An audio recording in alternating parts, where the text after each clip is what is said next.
And once again on Saturday, we saw the Golden Eaglets proving once again to the world that they are champions and they know what is at best when it comes to under-17 championship. Good day and welcome to Sports Recap on Hughes TV. And we're sorry, apologies for starting a little bit behind schedule. I am Daniel Oba. A Sports Recap on Hughes TV. Richard Badong is my name. And let's start off with what we're having without any waste of time.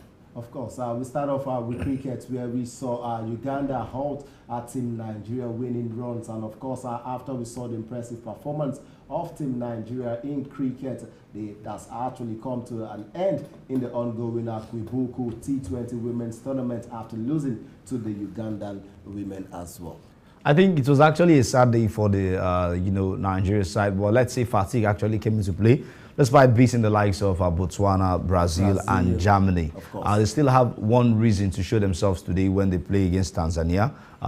That's not an easy. That wouldn't be an easy game. Also, this team might not be, fantastic when it comes to other, contact sports. But in cricket, they've been doing probably very well. Nigeria, actually, you won't take that away. We've been able to attend some world championship when it comes to cricket. So at this point, Nigeria has done so well, winning 3 of their 4 games. We just hope the game against Tanzania later today will be a walkover for the cricket side and they get the maximum win. Of course, I will be hoping for the very best for these cricket women who have actually done us proud so far in the ongoing Kwibuku T20I competition.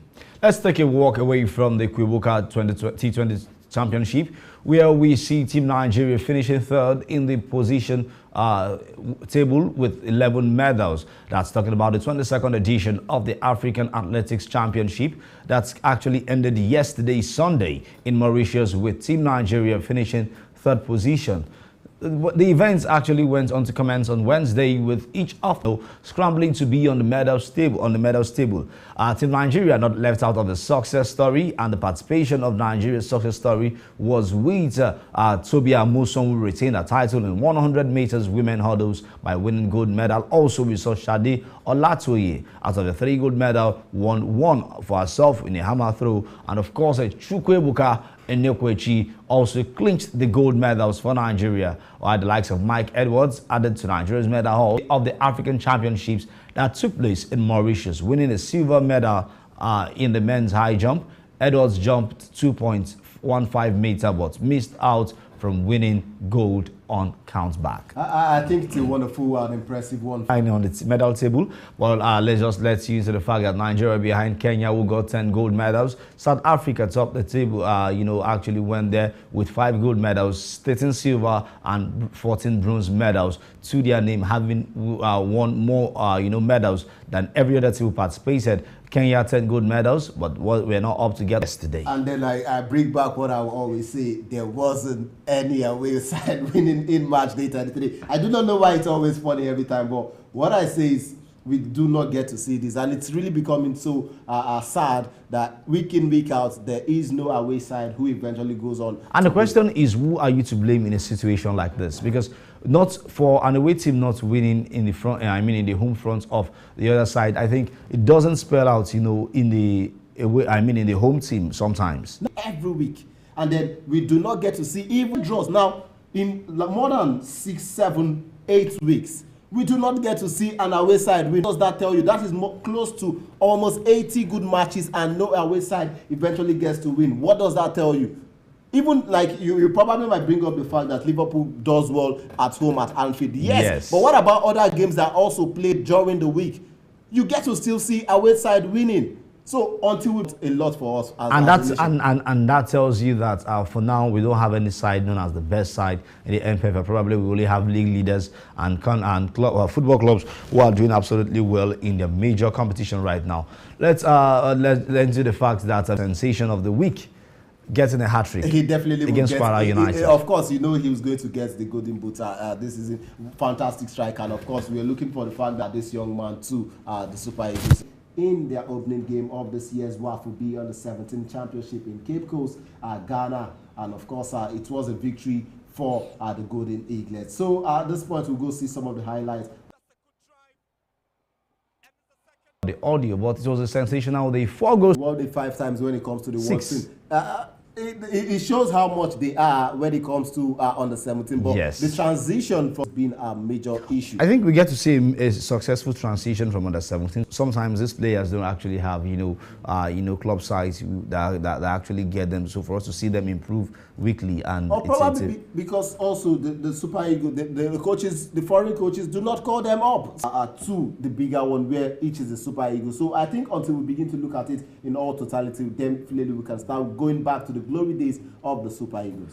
Of course, successful countries in the world of football have done such, the likes of back to the Super Eagles. The last time this was done, and away from that, now the Super Eagles of Nigeria will surely be in action against Sao Tome and Principe. But the big one here is that the vice captain of the team, that's talking about injury. The duo was ruled out of the clash against Sao Tome due to injury they sustained while in active duty for Nigeria. Now, let's talk about this too before going to the fixtures for today. This is a very big blow for the Super Eagles, knowing fully well. Now, the question would be who gets to man that defense lineup for the Super Eagles? Kenneth Omeru, fine and good. But now, do not forget we are up against a Sao Tome and Principe side that we've never played before. So now, it's always very, very dicey playing against someone who you do not know what they are bringing to the table. But I think they pull no threats to the Super Eagles. Now, they do not because they are when they are underdogs when it comes to the African football, but in the underdogs, they also still can be able to put up some strength. Considering the fact they lost 5-1 to Guinea-Bissau is not ranked among the best team in African football,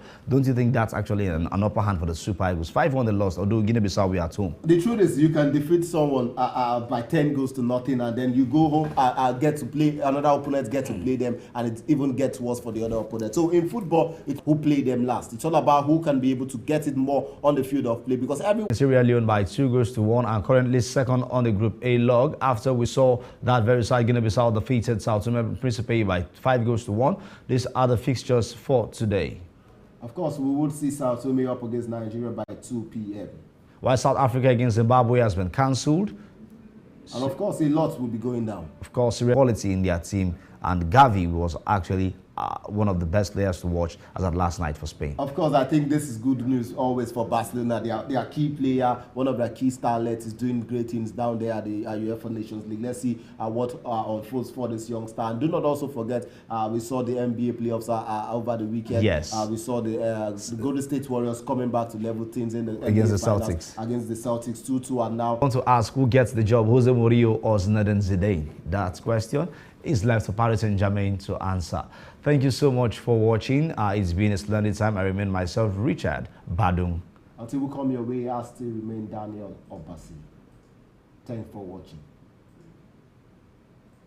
Welcome to the Cape Coast Sports Stadium. It's venue 4. That's the Nigerian. That's a really good ball.